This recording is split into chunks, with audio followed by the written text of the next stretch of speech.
এই যে চেয়ারটা আপনি দেখছেন, যেই চেয়ারে আমি এখানে বসছি আপনার সামনে মাননীয় স্পিকার, এই চেয়ারটি খুব কঠিন একটি চেয়ার মাননীয় স্পিকার।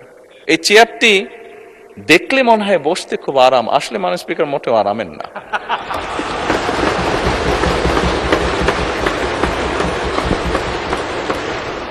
এই চেয়ারটিতে বসলে মাননীয় স্পিকার প্রতি মুহূর্তে মনে হয় যে আগুনে তপ্ত হিট আসছে মাননীয় স্পিকার।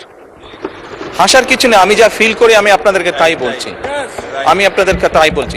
মাননীয় স্পিকার এই চেয়ারের থেকে উঠে দাঁড়িয়ে আপনার সামনে বক্তব্যে আমি হয়তো অনেক পপুলার কথা বলতে পারতাম, যেটাতে আরো অনেক বেশি তালি হতো মাননীয় স্পিকার, কিন্তু এই চেয়ার আমাকে বলে যে আমি সবসময় পপুলার কথা বলতে পারি না, আমাকে সেটাই বলতে হবে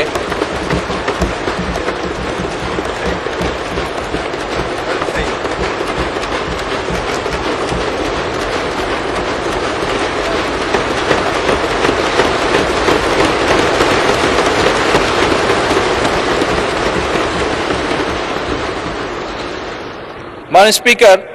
একজন রাজনীতিবিদ হিসাবে আমারও তো ইচ্ছা করে পপুলার কথা বলতে, যাতে জোরে জোরে তালি পাই। একটি দেশ পরিচালনা করতে গেলে যে কতটুকু কঠিন তা আমরা দূর থেকে ঠিকই বুঝি না।